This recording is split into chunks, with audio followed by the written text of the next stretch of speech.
Showtime. Bueno, señores, estamos ya en este segmento que estamos inaugurando el día de hoy. No es nuevo, no es un segmento nuevo. Yo lo desarrollé durante muchos años en la televisión de 2013 a 2017 aproximadamente.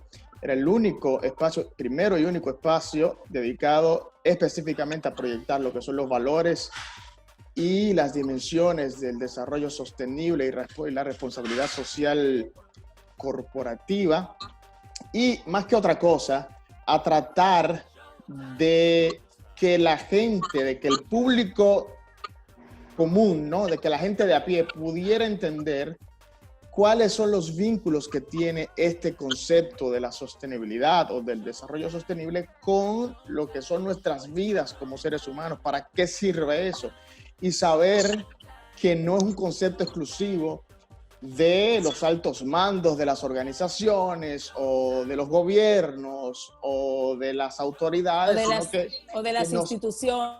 Correcto, sino que nos atañe a todos, y que lo ideal es que todos podamos vivir en la medida de lo posible una vida basada en lineamientos de desarrollo sostenible. Pero bueno, para ello tenemos una invitada de lujo acá, una invitada muy querida, que lo es la doctora Yomaira Martínez, que es toda una institución en materia de lo que es la sostenibilidad aquí en la República Dominicana, un referente, yo lo puedo decir de esa manera.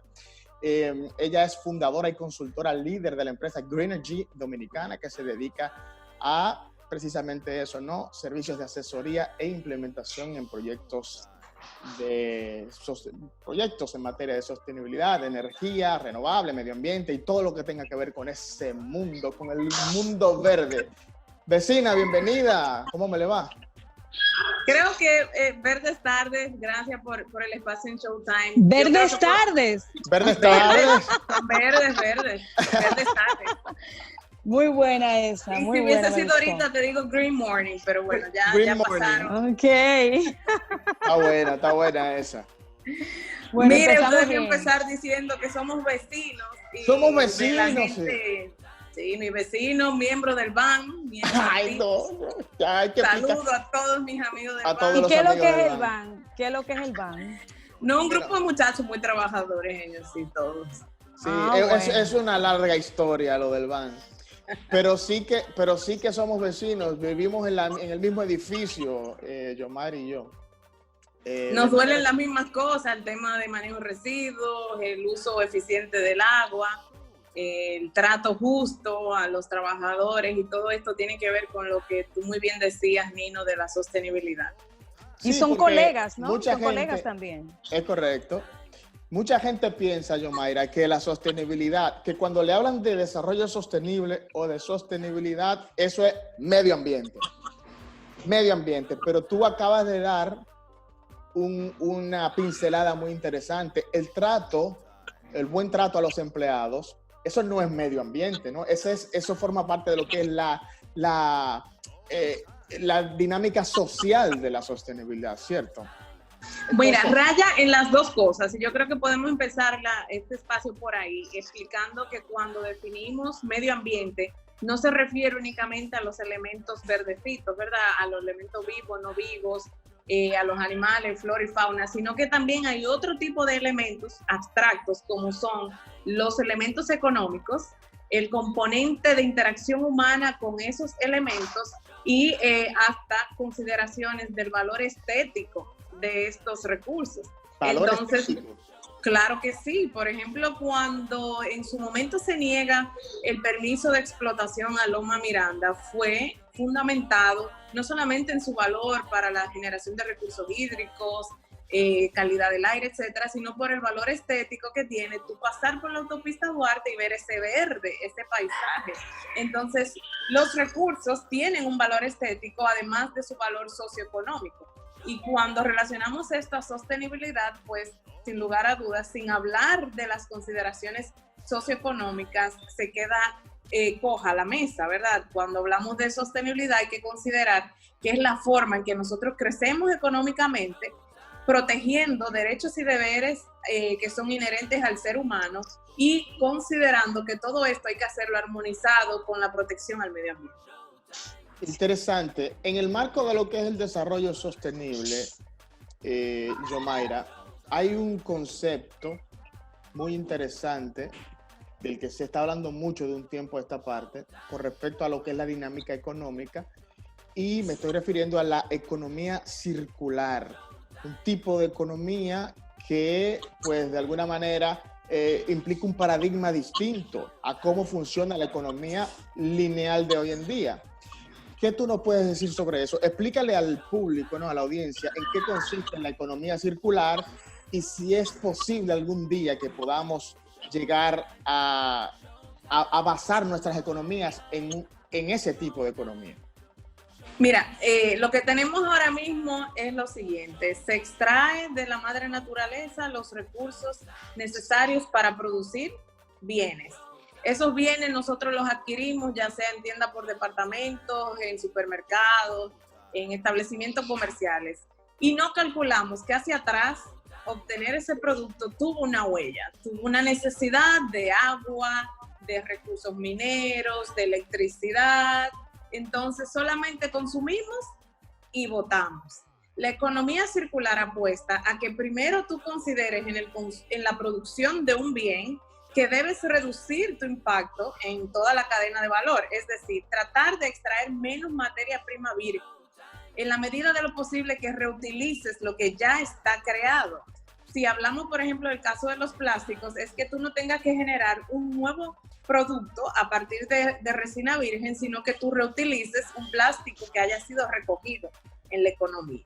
Generes el bien, el producto, lo coloques en el supermercado, en la tienda por departamentos, y nosotros como consumidores reconozcamos que ese producto debe tener un uso primero racional. Tengo que ver si lo necesito ciertamente o no.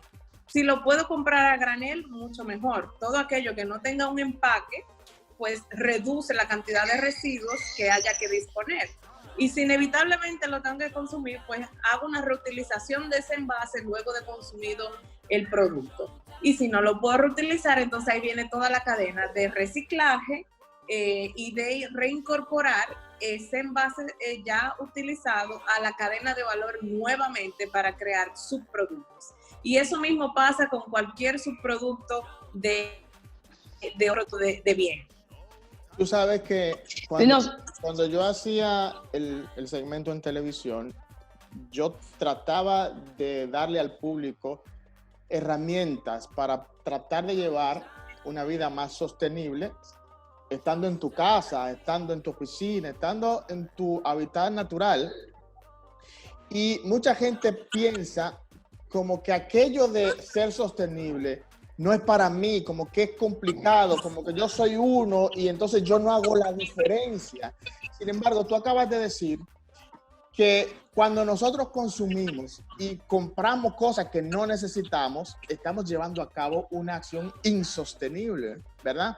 Es decir, que aún así es una manera de hacer un aporte. Hay gente que tiene 7 cepillos de dientes, por ejemplo. Yo conozco gente que los tiene 7, pero ¿para qué tiene 7 cepillos de dientes? Cada cepillo de dientes que se fabrica implica, como tú dices, una dinámica de uso, de consumo de energía, de agua, de emanación de gases de efecto invernadero a la atmósfera, etc. Pero esto es tan interesante, Yomaira. ¿Cómo tú lo ves? Primero, ¿qué países del mundo tú entiendes que están más cerca de adoptar este tipo de economía circular? Mira, no hay que irse muy lejos. Países como Costa Rica, Chile, Colombia tienen muchas iniciativas de este tipo. Y lo primero que yo entiendo que debe suceder es que no esperemos a que un ayuntamiento, a que el gobierno central, a que el Ministerio de Ambiente nos diga qué hacer. Ya somos seres humanos que hemos comprobado que estamos hiperconectados. Todos somos expertos en COVID, ¿verdad? Todos somos expertos en política. Y ahora en explosiones. Ahora somos expertos en explosiones.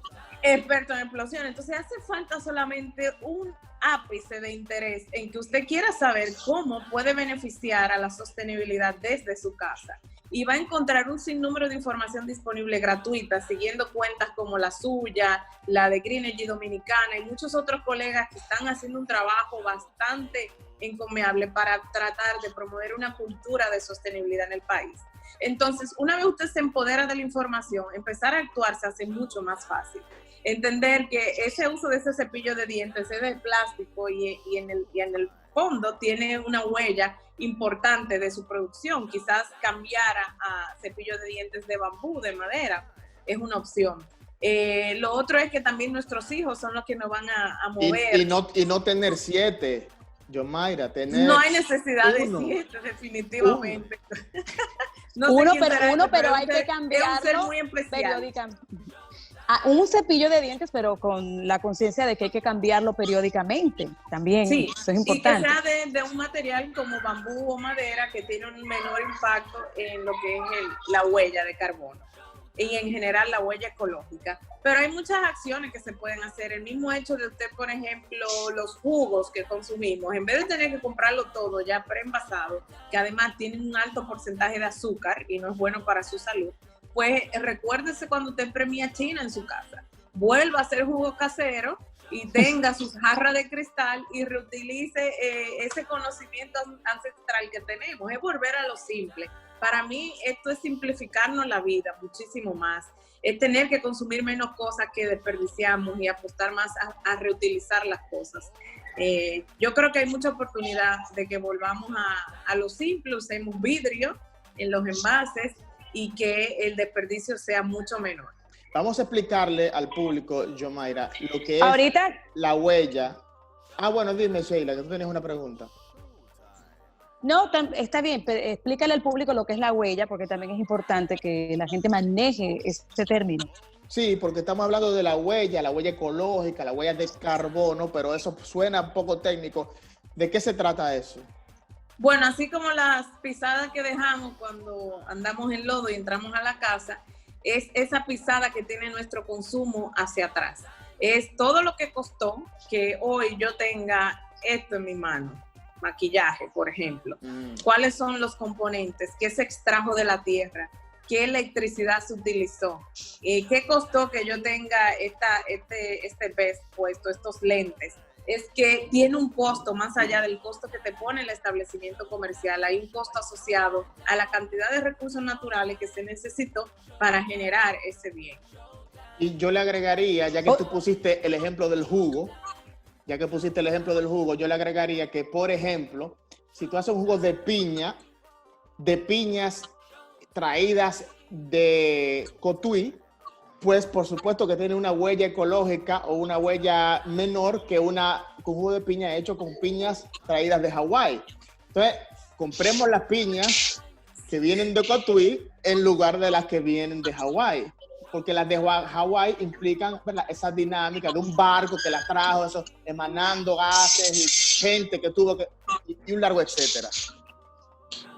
Bueno, así es. Yo quiero también señalar que decía Yomaira acerca del plástico que tanta controversia ha causado y tanto daño hace a nivel medioambiental. Es importante también preguntarte que hasta qué punto tú crees que realmente podemos nosotros salir de los plásticos. Vemos las playas infectadas de plásticos, vemos países que ya no están permitiendo el uso de plásticos, pero ¿qué tan contundente sea eso en el mundo para decir que vamos a salir de los plásticos en un futuro cercano, lejano? Qué bueno que tú traes ese tema, porque es bueno aclarar que no es todo el plástico que es inútil. Es el plástico de un solo uso, o sea, sorbete, vaso desechable, vaso foam, platos, foam, etcétera. Si usted tiene un plástico que es duradero y que además ha sido producido a partir de plásticos ya reutilizados, entonces no es a ese que nos estamos refiriendo. Porque, por ejemplo, los abanicos que nos están refrescando están hechos de plástico. Muchos de los componentes dentro del hogar están hechos de plástico. Los delivery andan con su canasto de plástico. Entonces, no todo el plástico es inútil. Tiene un propósito en nuestras vidas y tiene una función social.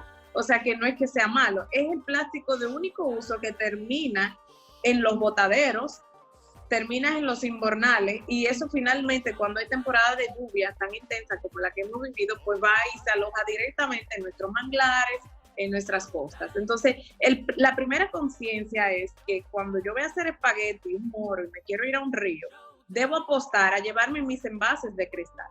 Que no porque yo vaya a desechar el foam inmediatamente, quiere decir que no va a tener una repercusión en mi vida. Eso vuelve a usted en forma de inundaciones de las cañadas donde usted vive, inundaciones de contaminación de los mares donde usted quisiera bañarse, y en una mala reputación como la que vivimos hace poco con el tema de la revista Vogue. Entonces, si no lo quiere hacer por el medio ambiente, hágalo por usted mismo. Tratemos de sustituir eso, y hay muchísimas opciones, hay envases y hay reutilizables hechos de cáscara de plátano, de yuca, de aguacate incluso. De aguacate. De papel, de cartón. Y lo idóneo es que volvamos a andar con nuestros envases de cristal. ¿Por qué no? Entonces, si eso ya... Ok, bueno... ¿Sí? No, que me he encontrado con restaurantes que inclusive como en su momento adoptaron la medida de no plástico de un solo uso, que es importante eso, que la gente recuerde que es de un solo uso, pues hasta un vaso de cristal te han dado para llevarte cualquier bebida, y creo que es un uso responsable de lo que significa la biodiversidad y por supuesto la sostenibilidad. Hay que decirle al público también, disculpa Yomaira, que el plástico de un solo uso es tan perjudicial porque tarda cientos de años en degradarse. Es decir, literalmente se queda ahí. O sea, esas montañas de basura que vemos a veces, que vimos en la foto de Vogue, por ejemplo, siendo plástico, eso no se degrada. Eso se queda para siempre, por cientos de años. Entonces, ahí radica el problema. Se queda más que nosotros. Que nosotros. Vive más que normal. Y yo creo que seguro habrá muchas ideas de cómo lo hacíamos antes de tener el poder adquisitivo de comprar estas cosas. Y yo invito a todos los radioescuchas de Showtime a que nos envíen sus opciones de ser sostenible usando el hashtag ser sostenible, ¿por qué no? Y que te lo envíen y empecemos a ver buenas prácticas de lo que la gente sí está haciendo para sustituir estos hábitos. Bueno, pues real. Hemos tenido un encuentro, una conversación muy nutritiva con Yomaira. La verdad que yo te envío un abrazo fuerte desde aquí. Otro para ti. Gracias por atender a nuestra invitación. Por favor, tus coordenadas, tus números, tus redes sociales para que la gente pueda comunicarse contigo, con Greenergy. Estamos siempre online y siempre atentos a apoyar a la gente a cambiar sus hábitos. Estamos en Instagram como Greenergy Dominicana, en Facebook también como Greenergy Dominicana. Hay un canal de YouTube con muchísima información, clases específicas, webinars sobre ese tema con ese mismo nombre, Greenergy Dominicana. Tenemos un podcast en Spotify que es Generando Sostenibilidad. Y en Twitter, como Y Martino, también estamos ahí para apoyarnos. Bueno, porque además la doctora es influencer en materia de sostenibilidad, o sea que realmente... Amiga de Nino, es que yo soy amiga Es una autoridad, yo hago la genuflexión. Amiga de Bueno, Nino. gracias. Gracias a la doctora Yomaira Martino por acompañarnos y además inaugurar con nosotros este nuevo segmento de Showtime, Ser Sostenible. La invitación está abierta. Keila, en lo que necesiten, cuenten con nosotros. Un placer. Un placer, el placer fue nuestro. Vamos a publicidad y regresamos en apenas segundos. No le vayan a cambiar. Show.